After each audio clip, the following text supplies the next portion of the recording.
Court पर पुष्कर सिंह धामी के साहसिक कदम की ऐतिहासिक तस्वीरें हैं। लंबे समय से जिस कानून का इंतजार हो रहा था, आखिरकार उत्तराखंड की बीजेपी सरकार ने उसी यूसीसी का बिल विधानसभा में पेश कर दिया, जिसके बाद सदन में जय श्री राम और वंदे मातरम के नारे गूंजे।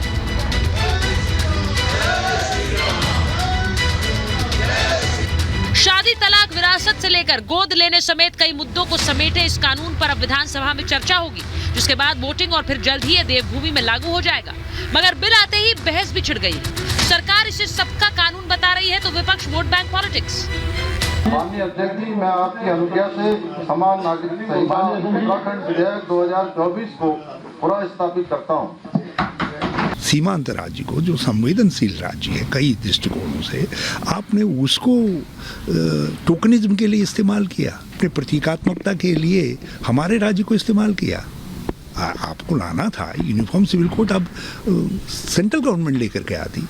सियासत का तो काम है विरोध करना और भ्रम फैलाना, लेकिन महिलाओं के अधिकारों को मजबूत करने वाले इस बिल की बड़ी बातें जान लीजिए, जो एजेंडाधारियों को फेल कर देगी। मसलन सभी धर्मों में शादी तलाक का एक कानून होगा। क्या नहीं बदलेगा? शादी निकाह के रीति रिवाज मान्यताएं नहीं बदलेंगी।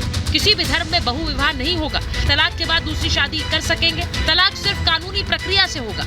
महिला पुरुष दोनों को समान हक होगा। पुनर्विवाह में हलाला इद्दत बंद होगा। वयस्क लड़के लड़कियों के अधिकार नहीं बदलेंगे। शादी लिव इन का रजिस्ट्रेशन जरूरी है। निकाह के धार्मिक तरीके वही रहेंगे। इस्लाम में 14 साल में शादी गैर कानूनी। लड़कियों की शादी की उम्र 18 साल होगी। अभी तो उत्तराखंड में बस यूसीसी का बिल आया है और विपक्ष ने सिर पर सारा आसमान उठा लिया है। लोग विरोध करने के लिए सड़क पर उतरे तो धामी ने धारा 144 लगाकर सदन की सुरक्षा बढ़ा दी। पहाड़ से मैदान तक यूसीसी का मुद्दा जोर पकड़ रहा है। नरेंद्र मोदी से मांग की जा रही है कि महाराष्ट्र समेत देश भर में यह कानून लागू किया जाए। वहीं विपक्ष ने विरोध का झंडा भी उठा लिया।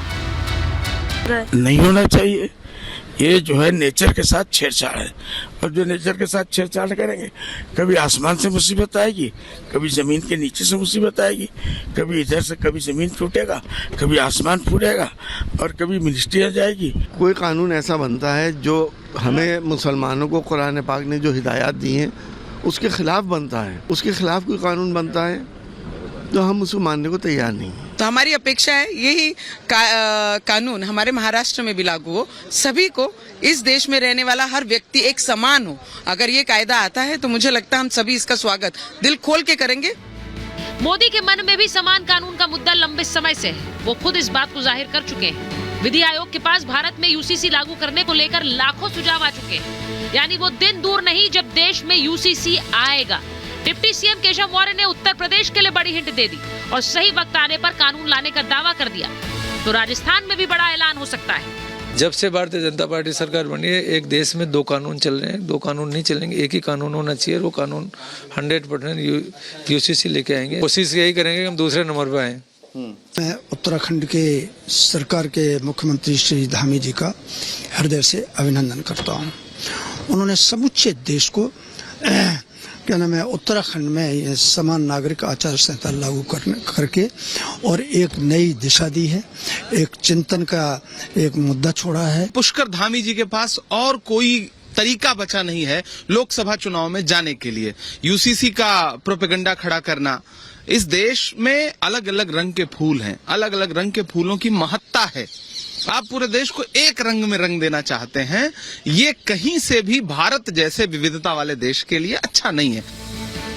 यूसीसी पर मोदी प्लान तैयार हो रहा है, तो वहीं बनकर तैयार सीएए यानी नागरिकता कानून भी जल्द लागू हो सकता है। इसके बाद नंबर आएगा जनसंख्या नियंत्रण कानून का। मोदी की अपनी तीसरी पारी में ट्रिपल कानूनों पर मुहर लगा देंगे। Bureau report, Republic Bharat.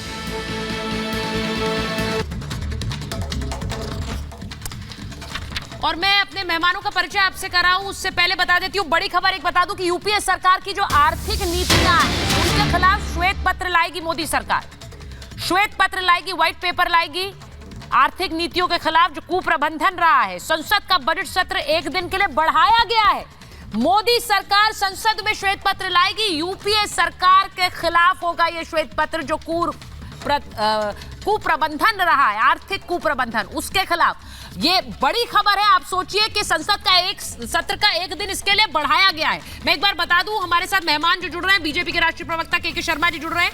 Supreme court के वरिष्ठ वकील अश्विनी उपाध्याय जी हमारे साथ जुड़ रहे हैं। मुफ्ती शमूम काजमी हैं जो कि अध्यक्ष है उत्तराखंड मदरसा शिक्षा परिषद के, और आज खास तौर से उत्तराखंड में जब ये पेश हो रहा था तो वहीं पर मौजूद थे। डॉक्टर अजीज खान राष्ट्रीय प्रवक्ता समाजवादी पार्टी, प्रेम कुमार जी वरिष्ठ पत्रकार हैं, और सैयद जवाद साहब राजनीतिक विश्लेषक हमारे साथ जुड़ रहे हैं। लेकिन मैं सबसे पहले तो के शर्मा जी आपके पास आ रही हूं।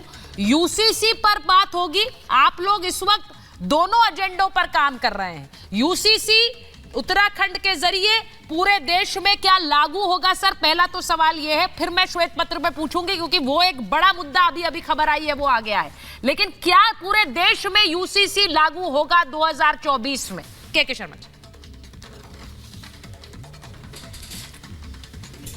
सुचेता जी, पहले मैं स्पष्ट कर दूं आपको, और शायद पूरे देश को भी पता है, जब से जनसंघ और भारतीय जनता पार्टी की स्थापना हुई, जनसंघ के समय से, मैं आपको बता दूं 1951 जनसंघ के समय से हमारा ये मुद्दा रहा है। 3 प्रमुख मुद्दे रहे।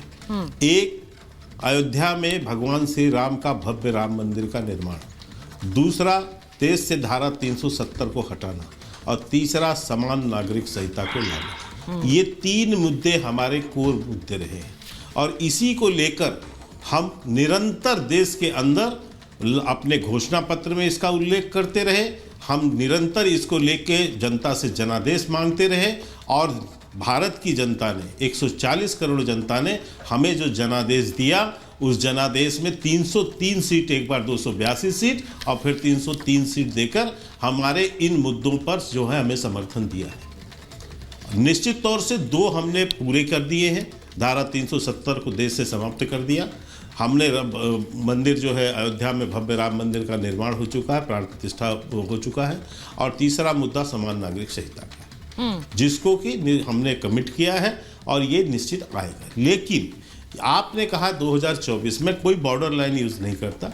हम इस पर जो है काम कर रहे हैं, हम धीरे धीरे इसमें जनमत बना रहे हैं, और निश्चित तौर से मैं कह सकता हूं कि ये मुद्दे भी, जैसे 2 मुद्दे हमने पूरे किए हैं, वैसे जो है तीसरा मुद्दा भी होगा। लेकिन वो कब होगा, किस डेट पर होगा, कैसे होगा, ये हम पर छोड़ दीजिए। नहीं, आप पर ही छोड़ा हुआ है। उत्तराखंड में जरूर ये आप पे ही छोड़ा हुआ है के शर्मा जी। लेकिन मैं एक बार अजीज खान जी से पूछ लेती हूँ।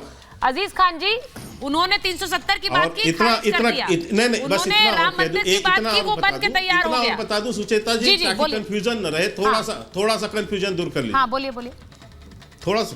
थोड़ा कंफ्यूजन दूर हो जाए। उत्तराखंड के विधानसभा चुनाव में भी हमने अपने घोषणा पत्र में इस मुद्दे का उल्लेख किया था, और उस मुद्दे पर हमको वहाँ का जनादेश मिला है।